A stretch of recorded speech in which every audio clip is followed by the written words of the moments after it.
Noah from Rohnert Park, California. Longtime listener, first-time emailer. I recently saw a post in your Facebook group quoting Jeff Hardy, where he claims that if he had his act together in his 20s and 30s, he could have been bigger than John Cena is today. I found this claim to be ridiculous, but a majority of commenters seemed to agree with what he was saying. I was a kid during 2008, so I remember the stranglehold that Jeff Hardy had on me in my childhood, but I was curious what you thought. I'm glad you brought this up, because I was going to talk about this briefly, but Jeff did an interview recently with a television station in Dallas. They were promoting the upcoming TNA TV tapings there. I think TNA's pay-per-view is next Sunday. I think they're in Dallas, but he was doing this interview, and in the course of the interview, he said that if he had lived his life differently, that he could have been bigger than John Cena. This is what he said.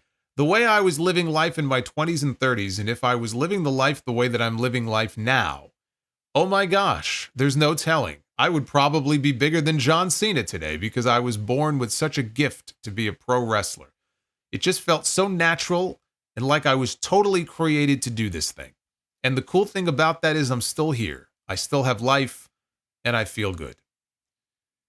And this has gotten some people wondering if Jeff Hardy had his head on right and didn't have all the personal issues and the demons that he was dealing with back then and didn't, if he could get out of his own way, could he have been bigger than John Cena is today? And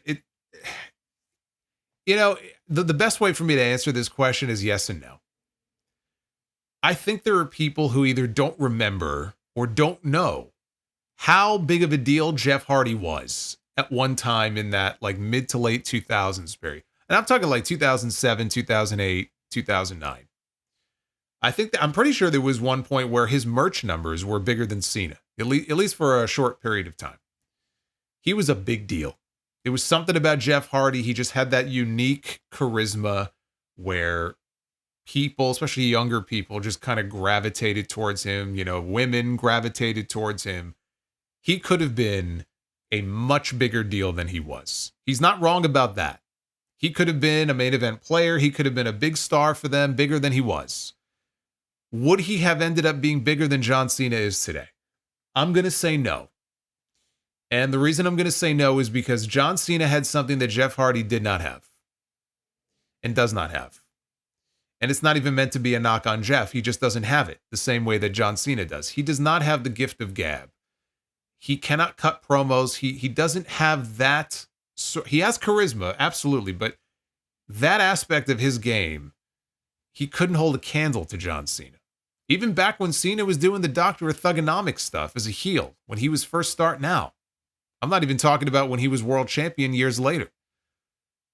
He didn't have it on promos the way that John Cena did. And he worked for a company that, more than any other wrestling company in the world, even today, that company places an emphasis on your verbal skills and your promo ability in a way that very few other companies do.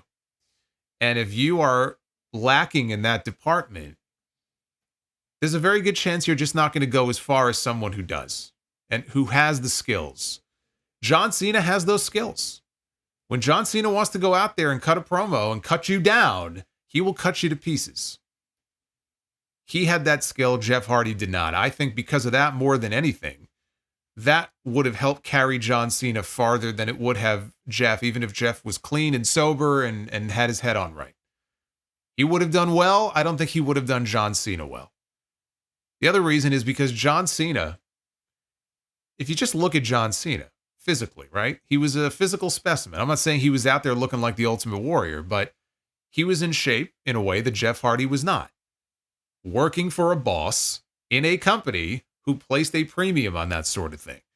So if you're Vince McMahon back in 2008 and you have somebody who looks like John Cena, and you have somebody who looks like Jeff Hardy, and you have a choice to make, who am I going to put my promotional muscle behind? Who am I going to build everything around as my number one guy in my face of my company? Is he going to make Jeff Hardy the face of his company, or is he going to make John Cena the face of his company? He's still going to make John Cena the face. That's just the way it is. Even Batista and John Cena, they came up together as world champions, right? And it's like, well, which one of these two is going to be the bigger of the two stars? Like, who are they going to put their muscle behind? Because Batista had an incredible physique. He had a better physique than John Cena did, but he lacked in certain areas where Cena excelled. And I think it would have been the exact same thing with Jeff Hardy. I just think in the long run, it would have worked out pretty much for Cena the way that it did. And they would have built around him a lot quicker than they would have built around Jeff Hardy. So when I say yes and no, it's like, yes, of course, if he didn't have his issues and his demons, the sky was the limit for Jeff. But I do think he would have hit that ceiling where he would have gone about as high as he was going to go.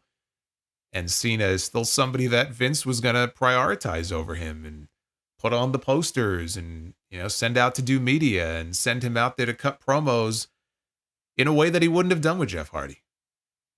I really don't see that being any different. So would he have been bigger than John Cena today? I'm going to say no.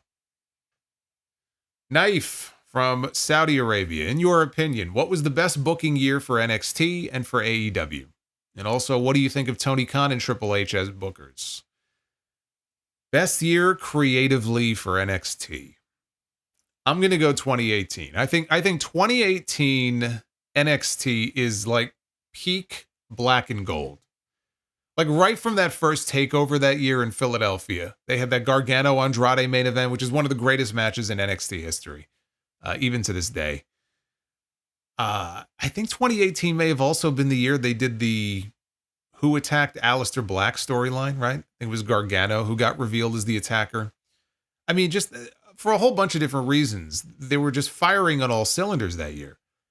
The complete opposite of the main roster in 2018. 2019 main roster, we don't need to get into that. But I also have to show love to NXT in 2014 and 2015. That's what got me into the product. That era with Tyson Kidd and Neville and Tyler Breeze, like those guys during the Full Sail era, that's what got me into NXT. That's what kept me into NXT. For AEW, it's probably 2021. 2020 was probably on its way to that status after that just incredible Revolution pay-per-view that they had. But the pandemic shutting everything down, it just ruined everything. I mean, now they made the most of it. I'm not saying nothing good came out of that year for them. And they're very fortunate they had Daly's Place to kind of make that their home. But it just ruined too many things for me to even consider it as the best. 2021 gave us the year of Omega as the world champion. It gave us the story of Hangman Page finally winning the title from him, which is some of the best storytelling they've ever done. There were so many new debuts that year. CM Punk came back after 7 years away. Bryan Danielson debuted. Adam Cole, Malachi Black. We got the Britt Baker Thunder Rosa, I think, lights out match on Dynamite that year. There was a lot to like about AEW in 2021, creatively and otherwise. As far as Triple H and Tony Khan as bookers, they just have a different philosophy. Where with Tony Khan, while they do tell stories, a lot of it is very action oriented. He's very big on dream matches and booking as many matches as he can and giving you nonstop action that just it kind of grabs you by the throat and doesn't let go, especially on their pay-per-views. Triple H, he doesn't put as much of a premium on that. There's more of an emphasis placed on storytelling and long-term storytelling and taking your time. And that isn't always a good thing, right? You could tell a long story that sucks and is boring, but they've been very fortunate that they've hit on some fun stories and stories that people have been able to invest in, which is part of why the product is so hot. It's just the way they go about telling those stories and formatting their shows, as far as the way they book things.